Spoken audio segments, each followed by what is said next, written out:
Paano nga ba mag-survive sa stay-at-home na naamo pala utos pa? Hong Kong OFW po at pangatlong kontrata ko na. Hi po mga kaibigan, kumusta mong tanan? Welcome and welcome back to my YouTube channel. Ako po ulit si Riza. Sa video po natin ngayon ay ating pag-uusapan ang 5 paraan para mag-survive sa stay-at-home na naamo pala utos pa. So if you are interested in this topic, please keep on watching.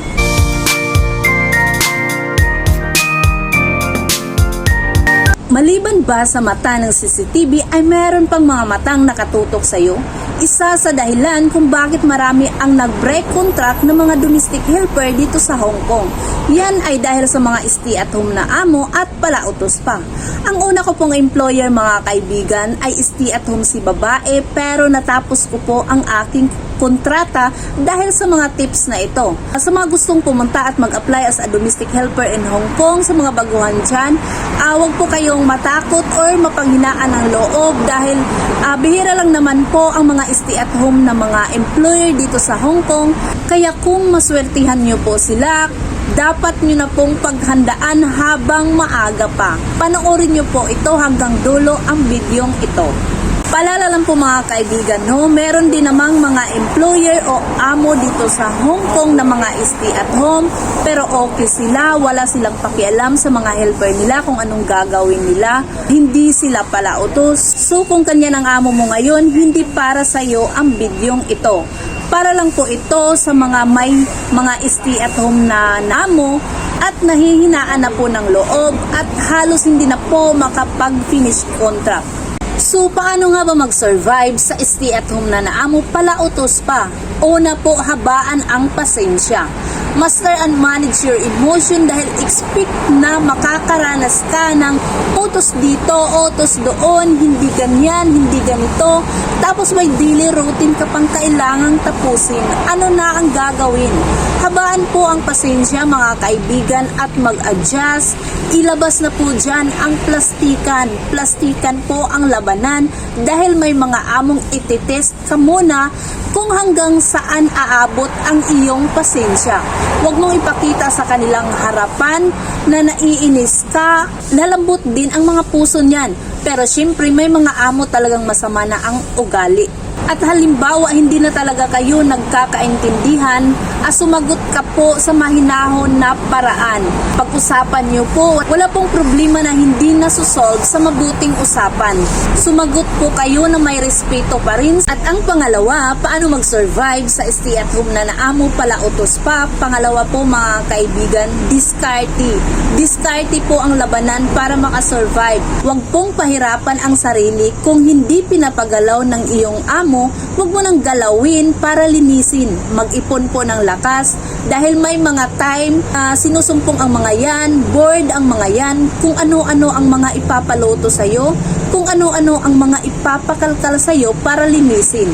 At kung kulang ka sa pagkain or kung nahihiya kang kumuha ng pagkain or nahihiya kang magluto ng pagkain dahil nandyan si amo, bumili ka po ng pagkain mo. Marami pong pagbibilhan ng pagkain sa labas, marami pong Pinoy store dyan sa labas. Bumili ka po ng pagkain mo. At ang pangatlo, paano mag-survive sa stay-at-home na naamo palautos pa? Pangatlo, focus sa goal. Kung ikaw ay nahihirapan na, nanghihinaan na ng loob, stress na stress ka kay amo mo, isipin mo lang ang mga plano mo, isipin mo lang ang mga goal mo bago ka pumunta dito sa Hong Kong. Wag mo pong isipin na ang kaibigan mo, mabait yung amo niya, okay yung amo niya, iba-iba po ang buhay, baka siniswerte lang po siya. Hayaan mo na po, basta ikaw, focus ka lang sa goal mo. Ginagamit ko talaga ito mga kaibigan, ang mga tips na ito, nararanasan ko po talaga ito. Ang hirap-hirap po pag may stay-at-home ka na naamo, palautos pa. Ako po noon, mas nagtitipid ako, mas hindi ako palagala, nag-overtime ako, mas malaki ang ipon ko. Pang-apat, paano nga ba mag-survive sa stay-at-home na naamo palautos pa? Pang-apat, mag-ipon. Promise po mga kaibigan, proven and tasted po. Gumagaan ang katawan, mas ganahan kang magtrabaho pag may ipon ka. at excited ka po sa susunod na sahuran dahil madadagdagan na naman ang iyong ipon. So mag-ipon ka po talaga kahit pa kunti-kunti lang. At ang palimang paraan kung paano makasurvive sa stay at home na naamo at palautos pa, magdasal at alagaan ang katawan. Yes po mga kaibigan, wala pong imposible kay Lord God. Lahat ng problema ipagdasal mo, magdasal ka palagi, ipagdasal si Amo, at piliin po ang mga pagkaing isusubo sa bibig. Mag more water ka, more fruits and vegetables. Mentally and physically healthy po, i-maintain po yan. Promise, makaka-finish kontra ka po. Sana po nakatulong ang video ito po mga kaibigan. Kung nagustuhan nyo po, paki-subscribe po ako, paki-follow po ako sa Facebook page ko, Sang Saak Vlogs. Thank you for watching mga kaibigan. God bless.